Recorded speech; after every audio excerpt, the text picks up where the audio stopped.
नमस्कार, आदाब, सत श्री अकाल, सुस्वागतम। स्वागत है आप सभी का हमारे नए YouTube चैनल अकाउंट्स कैप्सूल में। पिछली वीडियो में हमने अकाउंटिंग टर्मिनोलॉजी के बारे में पढ़ा, हमने मेजर 5 टर्म्स के बारे में पढ़ा। आज हम उससे आगे कुछ और महत्वपूर्ण, कुछ और इंपॉर्टेंट टर्म्स के बारे में पढ़ने वाले हैं। आज हम बात करेंगे एक्सपेंडिचर्स के बारे में, आज हम बात करेंगे रिसिप्ट्स के बारे में। सबसे पहले मैं स्टार्ट करता हूँ हमारी 6 टर्म्स है जो कि है रेवेन्यू, माफ कीजिएगा, हम अपनी 6 टर्म से स्टार्ट करते हैं जो कि है रिसिप्ट्स। आप सभी जानते हैं रिसिप्ट्स का मतलब प्राप्तियां होता है। रिसिप्ट्स मतलब प्राप्तियां, जो भी जितना भी पैसा आप लोगों के पास आया, कहीं से भी आया, मेरी बात समझिए बेटा, जितना भी पैसा आप लोगों के पास आया, कहीं से भी आया, वो आपकी रिसिप्ट्स होंगी। अब पैसा जो होगा वो कहां कहां से आ सकता है। देखिए, पैसा 2 जगह से आएगा, या तो मैं किसी से मांग लूं, किसी से उधार ले लूं। यहां मैं लिख लेता हूं मांग लेना, या इसके अलावा मैं अपनी गुड्स, मैं अपना सामान जो है उसको बेच दूं, तो वहां से भी मेरे पास जो होगा कुछ पैसा आएगा। मेरी बात आप समझ रहे हैं। मैं कुछ बेचकर जो है वो प्राप्तियां करूंगा। अब मैं इसी को, अगर आप लिखने बैठेंगे और आपसे पूछा गया रिसिप्ट्स क्या होते हैं, तो आप किस तरीके से लिखेंगे, मैं यहां लिख देता हूं, आप साथ साथ लिख सकते हैं, नोट कर सकते हैं। अदरवाइज आप थोड़ी देर में जब हम कंप्लीट कर लेंगे तो उसके बाद आप स्क्रीनशॉट भी ले सकते हैं ताकि आपको समझने में आसानी हो। तो मैं लिखता हूं अमाउंट। रिसिप्ट क्या होंगी? रिसिप्ट अमाउंट है जो कि हमने रिसीव करी, अमाउंट रिसीव्ड। अब किससे रिसीव करी, मैं यहां लिख देता हूं फ्रॉम अदर। यहां मैंने लिखा मांग लेना, तो किसी और से मांग लेना, that's means amount received from other. पहली बात आपको समझ आ गई होगी। अब मैं दूसरा पॉइंट यहां लिख रहा हूं इसी में कि और भी तो कुछ होता है जिसको हम रिसिप्ट कहते हैं। तो सर हमने ये भी बताया कि कुछ बेचकर, तो बेचेंगे तो हम यहां लिख देते हैं amount received from selling of goods and assets, selling of goods and assets. अब मेरी आप चीज एक ध्यान दीजिए, मैंने यहां पर 2 चीजें लिखी, मतलब हम अगर बेचेंगे तो 2 आइटम्स को बेच रहे हैं, पहले है गुड्स और दूसरा है एसेट्स। आप कुछ इस तरीके से समझने की कोशिश करें कि जब आप किसी दुकान में जाते हैं तो जो दुकानदार है वो आपको जितनी भी चीजें बेचता है वो उसकी दुकान में होती हैं। अगर आप ऐसा समझ रहे हैं तो आप गलत समझ रहे हैं। देखिए, दुकान में जितनी भी चीजें हैं वो सारी की सारी बेचने के लिए नहीं है। जैसे जो दुकानदार है, दुकानदार जिस फर्नीचर का यूज करता है, जिस मेज का यूज करता है, वो कभी भी आपको नहीं बेचेगा। इसके अलावा दुकानदार के पास और बहुत सारी आइटम होती हैं जो वो केवल उसको यूज करने के लिए हैं, ना कि वो रिसेल के लिए हैं। तो गुड्स क्या होंगी? गुड्स जो होंगी, गुड्स आइटम वो होती हैं जो हमने सेल के लिए रखी हुई है। मेरी बात आप समझ रही हैं? तो यहां पर हमने किनको, गुड्स क्या है हमारी आइटम, या मैं थिंग्स लिख देता हूं, थिंग्स फॉर सेल। जो बेचने के लिए जो चीजें हैं उन्हें हम गुड्स कहते हैं। तो सर जो बेचने के लिए नहीं है उन सभी आइटम्स को बाकी हम क्या बोल देंगे? एसेट्स बोल देंगे। और एसेट्स के बारे में आपने पिछले वीडियो में भी पढ़ा था कि एसेट्स क्या होती हैं। मेरे ख्याल से ये वाला पॉइंट आपको समझ आ गया होगा। मतलब जो मैं बेचने के लिए लाया था वो चीज भी अगर मैं बेच देता हूं तो उससे भी मुझे क्या होगा? उससे मुझे रिसिप्ट्स होंगी। और मैं अगर जो चीज बेचने के लिए नहीं लेकर के आया तो ऐसा तो नहीं है सर वो कभी नहीं बिकेगी। वो 2-4 साल में, 5 साल में जब हमें लगेगा कि हम नया सामान ले आते हैं, नया फर्नीचर ले आते हैं, तो पुराने वाले को बेच देते हैं। तो पुराने वाला फर्नीचर अगर बेचा जाएगा तो उससे भी तो रिसिप्ट्स होंगी। मतलब सर सामान कोई भी बिकेगा, रिसिप्ट्स होंगी। मेरी बात आप समझ रहे हैं? अब इसके बाद अब एक बात बताइए मुझे, आप डॉक्टर के पास गए, डॉक्टर के पास जाते ही बोले मुझे ऐसे ऐसे जो है वो फीवर हो गया था कल रात को, और अब मुझे आप दवाई दे दीजिए। उसने आपको दवाई दे दी, आपने उसको पैसे दे दिए, यहां तक तो सही है। उसने आपको दवाई दी, आपने उसको पैसे दे दिए, ठीक है। लेकिन ऐसा भी तो होता है वो आपको दवाई नहीं देता लेकिन फिर भी पैसे ले लेता है। और अभी तो मैंने बताया कि रिसिप्ट्स तो तब होंगी जब कुछ बेचा जाएगा। अब आप समझ रहे होंगे कि सर उसको जो भी कुछ मिला क्या वो रिसिप्ट है या नहीं है।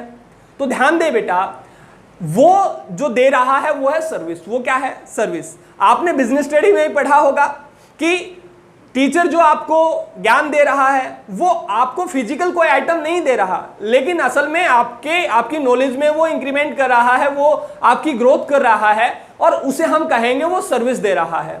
डॉक्टर जो होता है, डॉक्टर भी सेम ऐसे ही है, डॉक्टर भी आपका इलाज करता है, दैट्स मींस उसने आपको सर्विस दे दी। तो कुछ इस तरीके से अगर मैं कहूं कि आपने एक बस में सफर करा, तो आप बस में जब सफर करने चढ़ते हैं, बैठते हैं, तो वहां आपने 10 रुपए दिए होंगे, और 10 रुपए दे करके आप जब उतरे, जिस सीट पे बैठे होंगे वो तो ठीक है, लेकिन जब आप उतरे तो क्या उस सीट को आप अपने साथ घर ले आए? सर नहीं ना।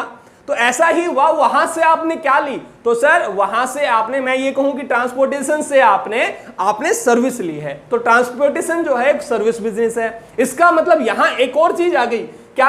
अमाउंट जो हमें दूसरों से ली वो, ये क्या है? ये सर उधार वाली है। ये क्या है? उधार वाली है। Amount received from selling of goods and rest, कोई भी सामान बेच करके हमें जो भी मिला वो भी रिसिप्ट है। और हम कह सकते हैं इसके अलावा कि अमाउंट जो रिसीव करी होगी, सर किससे रिसीव करी होगी? हमने सर्विस दे करके, किसी और को हमने सर्विस दे दी। मैं बस वाला हूं, मैंने तुम आए थे, तुम सफर करने के लिए आए थे, मैंने तुम्हें सर्विस दी। मैं डॉक्टर हूं, तुम बेटा मरीज हो, मरीज आए और हमने तुम्हें ठीक करा। ये क्या? हमने service they the. Amount received from rendering service, आप किसी को सर्विस, रेंडरिंग मतलब देना, आप किसी को सर्विस दे रहे हो और वहां से आपको अमाउंट रिसीव हो रही है, तो वो भी क्या है? रिसिप्ट्स हैं, वो भी प्राप्तियां हैं। मेरी ये वाला पॉइंट जो है वो आपको बहुत अच्छे से समझ आ गया होगा। अब रिसिप्ट्स को आप दो टाइप्स में, दो कैटेगरी में आप डिवाइड करते हो। आप रिसिप्ट्स को दो कैटेगरी में डिवाइड करते हैं। सबसे पहले मैं लिख लेता हूं रेवेन्यू रिसिप्ट्स। इसी को दो कैटेगरी में डिवाइड किया जाता है। फर्स्ट रेवेन्यू रिसिप्ट, और दूसरा है कैपिटल रिसिप्ट। अब एक बात समझने की कोशिश करें। रेवेन्यू रिसिप्ट का मतलब होता है जो बार बार होती है। रेवेन्यू रिसिप्ट का मतलब जो बार बार होती है, मतलब मैं इनके सामने लिख लेता हूं, रिकरिंग नेचर की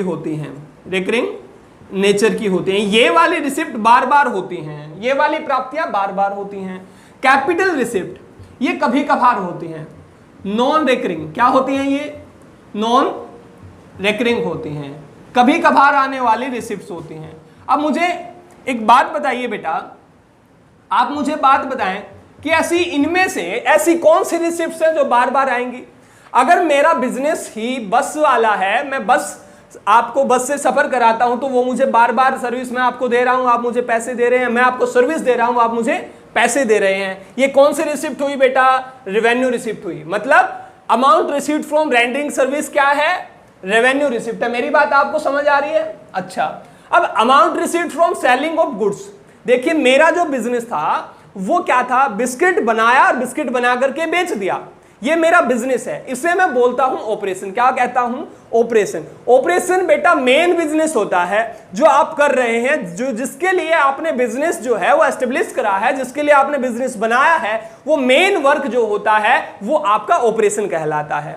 तो ऑपरेशन मतलब हमने जो भी काम, जो भी रिसीव करा, जो भी पैसा लिया, कहां से? ऑपरेशन से। मतलब बिस्किट बनाए, बना करके बेचे, और वहां से जो भी पैसा हुआ वो बार बार मिलेगा। सर बिस्किट बनाएंगे, पैसा मिलेगा, बिस्किट बनाए बेचे, पैसा मिला, बिस्किट बनाए बेचे, पैसा मिला। तो ये भी क्या है? रेवेन्यू रिसिप्ट होगी। मतलब यहां से दो चीजें रेवेन्यू रिसिप्ट हुई, amount received from rendering service और amount received from selling of goods.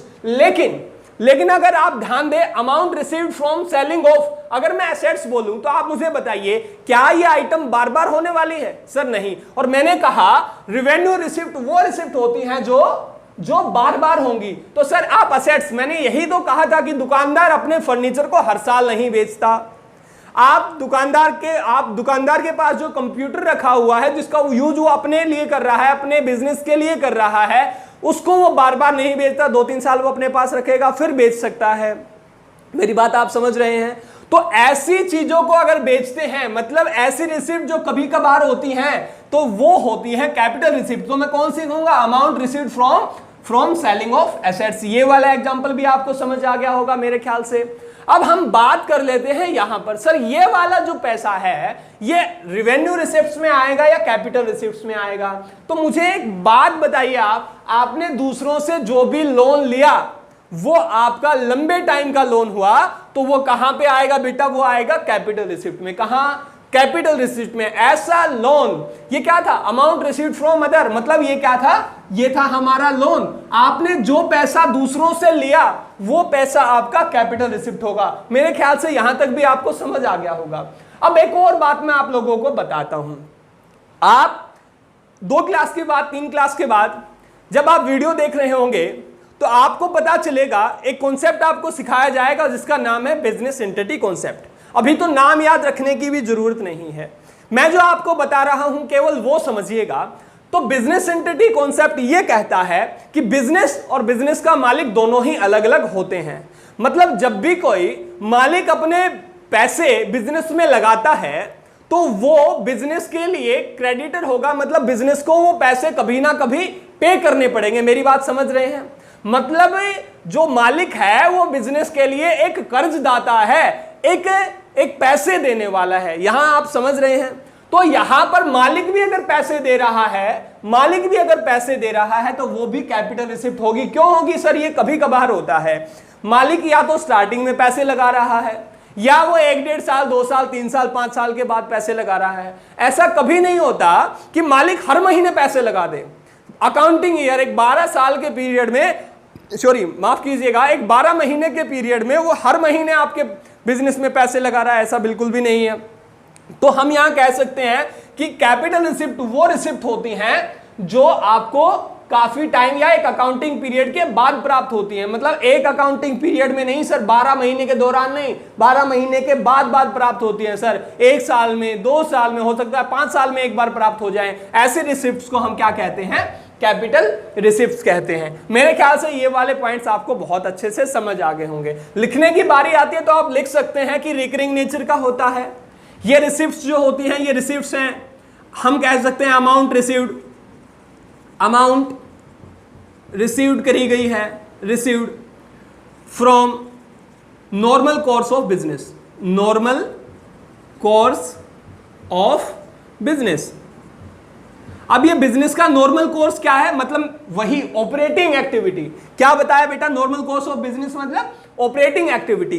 जो आप धंधा कर रहे हैं वो करने का जो हमारा काम था, जो हमने जो सोचा था, असल में वही काम करना क्या है? वही काम करना हमारा नॉर्मल कोर्स ऑफ बिजनेस है। मैं बिस्किट बनाने का काम मेरा था, मैं बिस्किट बना करके जो कमाऊंगा वो मेरा रेवेन्यू रिसिप्ट है। मतलब वो मेरा जो काम बिस्किट बना करके बेचना जो काम है वो मेरा नॉर्मल कोर्स है, वो मेरा नॉर्मल कोर्स ऑफ बिजनेस है। यहां तक आया समझ में? अब नॉर्मल कोर्स ऑफ बिजनेस क्या होगा? सर मेरा काम तो था बिस्किट बना करके बेचने का और उससे इनकम लेने का, लेकिन मैं अपना फर्नीचर बेच करके उससे कोई इनकम ले रहा हूं, वो मेरा नॉर्मल कोर्स ऑफ बिजनेस है, जिसे मैं क्या कहूंगा? कैपिटल रिसिप्ट कहूंगा। यहां तक मेरे पॉइंट्स जो है वो आपको अच्छे तरीके से समझ आ गए होंगे। अब हम बात करते हैं इससे अगले पॉइंट के बारे में जो है एक्सपेंसेस।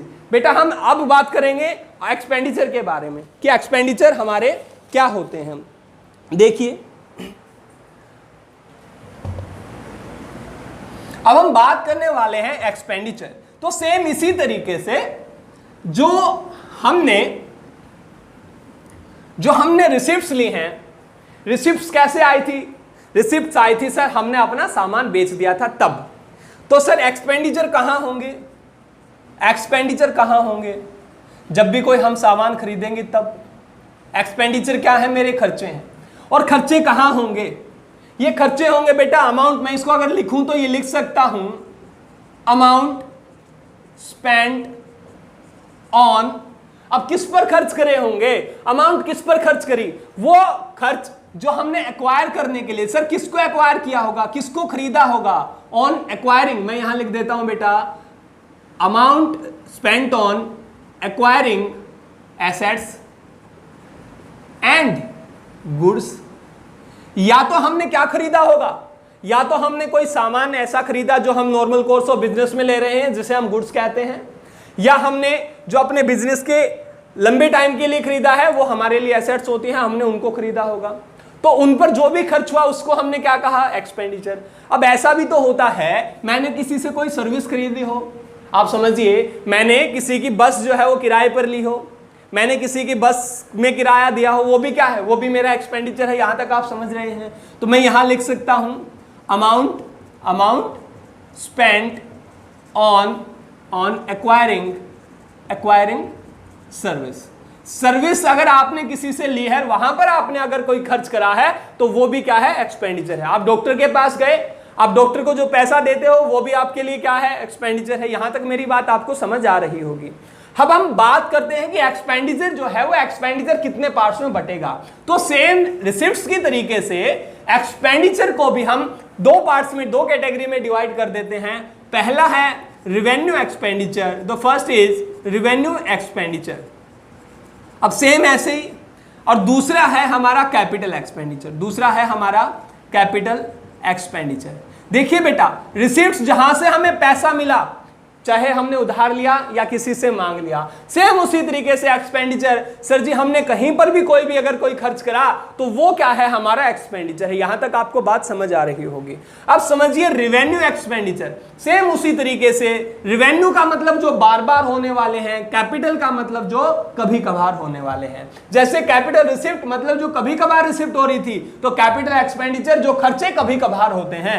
रेवेन्यू एक्सपेंडिचर मतलब जो हमारे एक्सपेंडिचर, जो हमारे खर्चे बार बार हो रहे हैं, कैसे नेचर के हैं, ये रिकरिंग नेचर के हैं, ये बार बार होने वाले हैं, ये रिकरिंग नेचर के हैं। और ये कैसे हैं, ये नॉन रिकरिंग नेचर हैं, ये नॉन रिकरिंग नेचर के खर्चे। मेरी बात यहां तक आपको अच्छे से समझ आ रही होगी। अब हम बात करते हैं इससे आगे कि सर रेवेन्यू जो एक्सपेंडिचर होते हैं वो कब किए जाते हैं। तो हम कह सकते हैं कि रेवेन्यू एक्सपेंडिचर तब होते हैं, बार बार होने वाले जो खर्चे हैं, जब हम गुड्स को खरीदेंगे, क्योंकि बेटा हमने कच्चा माल बार बार खरीदा और उसको हमने बार बार बेचा। मेरी बात समझ रहे हैं? आप माल खरीदते जाते हो, बेचते जाते हो, खरीदते जाते हो, बेचते जाते हो, तो यही क्या है, यही बार बार होने वाली एक्टिविटी है। इसे मैं कहूंगा रेवेन्यू एक्सपेंडिचर। क्या कहूंगा? Revenue expenditure. अगर मैं कोई असेट्स खरीद करके लेकर के आता हूं, मैं फर्नीचर अपने बिजनेस के लिए खरीद करके लेकर के आया, तो बार बार थोड़ी खरीदते हो, आप स्टार्टिंग में खरीद लिया होगा, या फिर आपको जरूरत हुई होगी कि मुझे अब बिजनेस जो है वो बढ़ाना है, अपना बिजनेस का लेवल ज्यादा करना है, तब लेकर के आए होंगे। और बिजनेस का लेवल ऐसा नहीं है कि बेटा हर 2 महीने में आप लेवल बढ़ा करते होंगे, नहीं, ऐसा नहीं होता। तो सर ये जो खर्चे हैं जो हमने करे, रेवेन्यू एक्सपेंडिचर जो हमने करे, जो बार बार करे, इनसे हमारी जो एसेट्स हैं वो बढ़ती नहीं है, इनसे हमारी एसेट्स जो है वो बढ़ती नहीं है। मतलब हमारी जो कैपेसिटी है, जो बिजनेस की कैपेसिटी है, वो बढ़ती नहीं है। मान लो आप मशीन लेकर के आए, तो मशीन 5 लेकर के आए, वो पहली दफा लेकर के आए, उसके बाद आपने 2 साल के बाद फिर से मशीन लेकर के आए और 10 मशीन लेकर के आए दोबारा। इसका मतलब ये हुआ आपने अपनी कैपेसिटी जो है वो बढ़ा दी। तो मैं ये कह सकता हूं कि कैपिटल एक्सपेंडिचर जो होते हैं वो हमारी अर्निंग कैपेसिटी को, हमारे जो बनाने का या जो खर्च करने का, जो हमारा कमाने का है, हमारी जो कमाने की कैपेसिटी है, हमारी उस कैपेसिटी को क्या करते हैं बेटा, हमारी उस कैपेसिटी को ये इंक्रीज कर देते हैं। ये हमारे बनाने की कैपेसिटी को इंक्रीज कर देते हैं, ये हमारे बनाने की कैपेसिटी को इंक्रीज कर देते हैं। अब हम आगे बात करते हैं बेटा, ये जो एक्सपेंडिचर होते हैं, रेवेन्यू एक्सपेंडिचर, ये हमारी कैपेसिटी को इंक्रीज नहीं करते, क्योंकि हम बार बार गुड्स खरीद रहे हैं। लेकिन कुछ ऐसे भी तो खर्चे होते हैं जो बार बार हो रहे होते हैं, जैसे आपने रेंट दिया, मेरी बात समझ रहे हैं, जैसे आपने सैलरी दे दी, ये भी समझ रहे हैं। तो अब एक और चीज समझिए कि अगर आपकी मशीन खराब हो जाती है तो आप उस मशीन को ठीक कराओगे या नहीं कराओगे? सर कराएंगे। तो मशीनें जो हैं वो बेटा हर 6 महीने में रिपेयर करानी पड़ती होंगी या नहीं करानी पड़ती होंगी? सर करानी पड़ती होंगी, क्योंकि इतना बड़ा प्लांट आपने लगाया, इतने सारी मशीनें आपने लगाई हैं, तो कोई ना कोई मशीन जो है वो खराब होती रहती होगी। समझ रहे हैं मेरी बात?